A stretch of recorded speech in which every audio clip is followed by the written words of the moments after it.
Hello, beautiful and interesting people.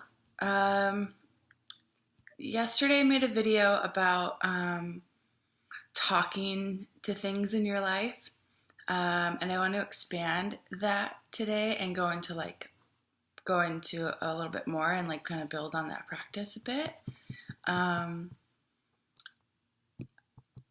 I want to say I don't know why I want to say I'm sure these things exist in the world somehow, but I invented them myself one day. That's why you know what's best. So when you do weird shit, it's trust it, you know? Okay. So kind of building on the talking to areas of your life. I want to go into that a little bit more. So Chris Carr, who is a blogger about healthy eating, she had said one time, when you have something in your life that you want to grow, you need to kind of treat it organically, and that includes things in yourself. So let's say you're trying to grow something like character building thing, or your discipline of going to the gym, or your yoga practice, or how often you sit down and work on a business, or how good of a writer you are, or your consistency with studying for school or something like that, or how you show up with your friends, or the relationships with your family. If you want those things to get better, you want something in your life to grow, you don't go out into your garden and yell at spinach to grow faster. It's just gonna grow. And so I like treating things with that sort of same thought, or that same idea. So our life gets suction cupped to our face, or we can't really see the solution. Let's use an example. Let's say you don't really like what you're doing for a job, and you don't like what you're doing for a job because you wake up not really wanting to go, or you have a lot of anxiety. Your body and your life is giving you feedback all the time. Anxiety, lots of fear. Sometimes fear is good. Fear is an invitation. That's another thing I'd like to talk about sometime. Is fear is not. I'm not fearless. Fearlessness is dumb. Take that bumper sticker off your car. Fearlessness is not a thing. Fear is information. It's an invitation to ask more questions about the thing. But I'm off track. That's okay. So where were we? All right. You're getting feedback in your life all the time. Getting feedback constant, whether it's good or bad. If a bunch of stuff's going bad, listen, pay attention. If a lot of stuff's going good, pay attention.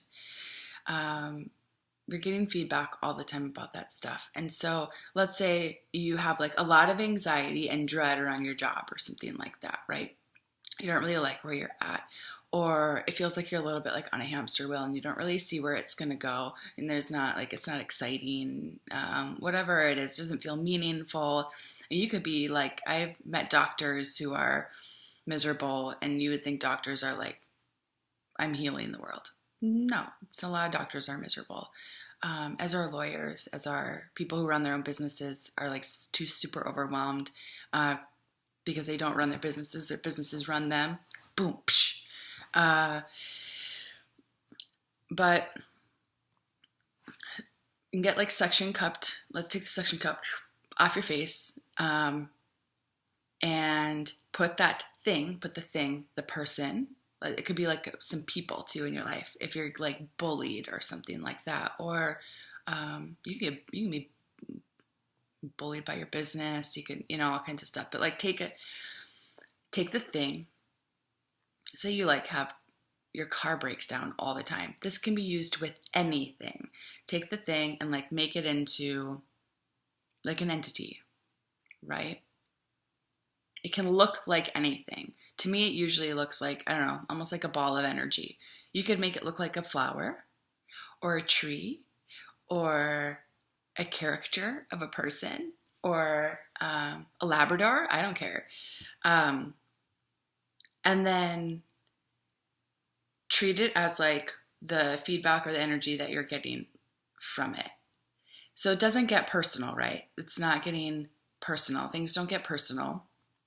You're just like interacting with like an object in your life, an object or a thing or an entity. If your business is going really well, but you're not quite sure where the next step is, instead of having it suction cup to your face, this is just an extra tool, right? There are other things. You can make a real business plan. I usually do things intuitively. That's my jam, intuition. And I really want to help cultivate that more in the world because we are like technical AF and there's a plan for everything. And that's all fantastic, but intuition sometimes is what's up. So some of the most incredible people in the world do not have a plan. I love that. I do. So speak to just have a conversation with the thing. You can do that with journaling. You can just sit with it. You can sit and have a conversation. You can take it and like imagine sitting it across from you and then get quiet. You can do it 5 deep breaths, get quiet. Your body's going to want to jump right up out of that situation because you might hear what you don't want to hear. You're going to be distracted. All of a sudden, it's like really important that you're doing the dishes, although you didn't care for like 2 hours earlier.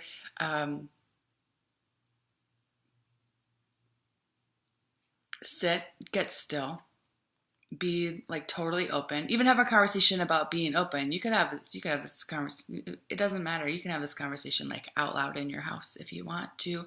That's fine. Go into your garage. Your family is going to think you're nuts. Just it's good for you, right? So do what it takes. You have to be willing to be inconvenienced if you want to do stuff like this or improve your life or how you interact or have in relationship with your life and the segments of it. Have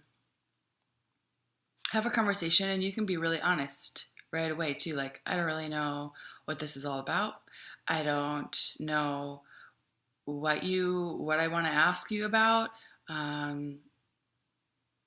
This feels weird.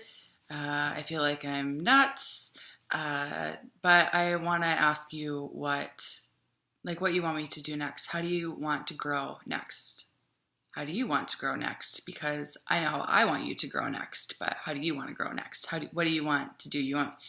And you might get answers that upset you or are like totally perfect and inspiring and a big relief.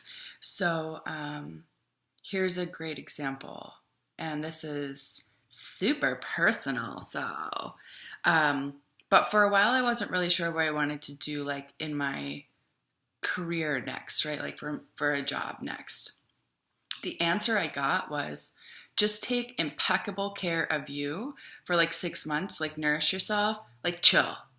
How cool of an answer is that, right? Like when a lot of people, wouldn't that be their dream? That's also, there's a whole bunch of stuff like going on behind that with like, yeah, well, you have the opportunity to chill, you know? I mean, still have to like pay my rent, you know, and eat. But like for 6 months, chill, quit trying to fix it. Like, let go, just relax and like take impeccable care of what you've got going on now, right? Your business could say you want it to pay more attention. The other video we talked about was like money. Like, do you, also, how do you treat the thing after you get it? So let's say you get some money. Let's say I don't know, we're going to keep going with money being called Joan. That's not actually like the name for me, but, right? If you get money, how do you treat it? How do you treat Joan? How do you treat Joan? Do you save her? Do you think about her carefully? Do you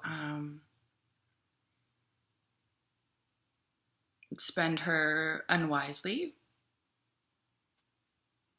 There's all kinds of stuff, right? How do you treat the things? If your job's name is Alexander, do you take Alexander for granted? Don't do that, So this is like an expansion on a practice that I think is fun to kind of remove how close up your life is from your face and have an interesting, have a more interesting, imaginative. This is like bringing in elements of childhood too, right? Like imagination, playfulness. Take yourself a little less seriously. Our problems are always, yes, some of our problems, there are problems in the world that are really serious. We can also, it's going to get a little woo, but you can do this with like global problems, right? Does anybody else cry when they think about like that people are hungry? Yeah. Or that our water is dirty and so is our air. Yeah, you can do that with like, right? We are also super, super smart people where we can measure what's really going on and we can make plans. But something that's been a little bit removed over, I think, a period of time, and it's taken a long time to get here. So I don't know. I don't think, actually, that's not a belief that I hold, that it's going to take a long time to like stop doing it that way. But approaching everything in like a linear, planned, actionable way, like spending a little bit more time in like the intuitive dream world. So like, let's have a conversation with the idea of global poverty. What does it want to say to us? Sometimes I have had the answer because I didn't have the capacity at the time to like participate in all of the causes of the world that I care about. Sometimes the answer, this is from me, has been do whatever you can for yourself to take care of that for now.